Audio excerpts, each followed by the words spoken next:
है महाभारत तो एक काव्य, कर्म की पुकार का, अधर्म की परिणति का और धर्म के अधिकार का।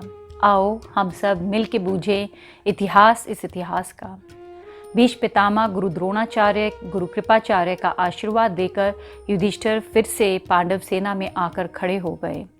एक तरफ कौरवों के सेनापति भीष्म पितामह थे और एक तरफ पांडवों के सेनापति धृष्टद्युम्न के रथ आमने सामने आकर खड़े हो गए। तभी अर्जुन ने अपना देवव्रत शंख बजाकर और श्री कृष्ण ने अपना पांचजन्य शंख बजाकर युद्ध की घोषणा कर दी। दोनों सेनाओं के बीच में घमासान युद्ध शुरू हो गया। अभिमन्यु अपनी पूरी शक्ति के साथ कौरव सेना पर बाण बरसा रहे थे। इधर धृष्टद्युम्न, अर्जुन और भीम तीनों मिलकर भीष्म पितामह का सामना करने की कोशिश कर रहे थे। दोनों सेनाओं ने बहुत वीरतापूर्वक दिन भर युद्ध किया और सूर्यास्त होते ही युद्ध को विश्राम कर दिया गया। शाम के समय जब देखा गया तो पांडव सेना का बहुत विध्वंस हुआ था। यह देखकर युधिष्ठिर को बहुत दुख हुआ। तब श्री कृष्ण ने युधिष्ठिर से कहा, हे धर्मराज, आप चिंता मत कीजिए, अंत में सत्य की ही जीत होती है और सब कुछ ठीक होगा।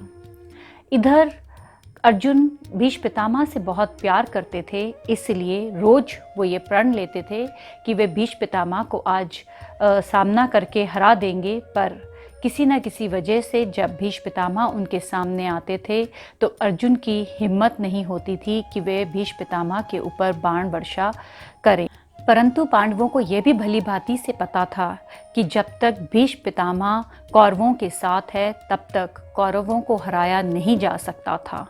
इस तरह से 5 दिन का युद्ध चलता रहा। छठे दिन भीम, घटोत्कच और अभिमन्यु ने मिलकर कौरव सेना पर भयंकर हमला बोला, जिसकी वजह से कौरव सेना का विनाश होना शुरू हो गया।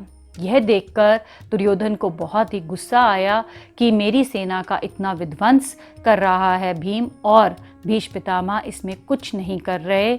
मेरे साथ भीष्म पितामह गुरु द्रोणाचार्य, गुरु कृपाचार्य जैसे वीर योद्धा हैं, फिर भी मेरी सेना का इतना विध्वंस हो रहा है। वह भीष्म पितामह के पास गया और उनसे बोला कि हे पितामह, मैं जानता हूँ कि आप पांडवों पर अधिक स्नेह रखते हैं, इसीलिए आप उन पर हमला नहीं कर रहे हैं और उनका विध्वंस नहीं कर रहे हैं। भीष्म पितामह ने दुर्योधन से कहा, पांडव मेरे भतीजे पांडु के पुत्र हैं और अगर मैं उनसे प्रेम करता हूँ तो इसमें गलत क्या है।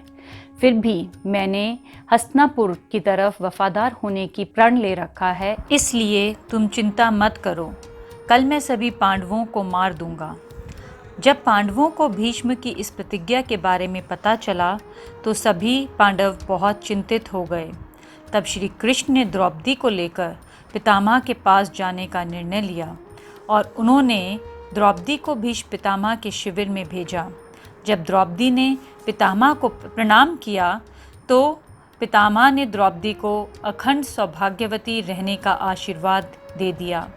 आशीर्वाद देते ही भीष्म पितामह समझ गए कि श्री कृष्ण ने ही द्रौपदी को उनके पास भेजा है, जिससे वे उसे अखंड सौभाग्यवती का आशीर्वाद दे दें और कल युद्ध में भीष्म पितामह किसी भी पांडव को मार ना सकें। इस प्रकार श्री कृष्ण ने 5 पांडवों के प्राण बचा लिए। फिर मिलेंगे हम अगले एपिसोड में, तब तक के लिए जय श्री कृष्ण।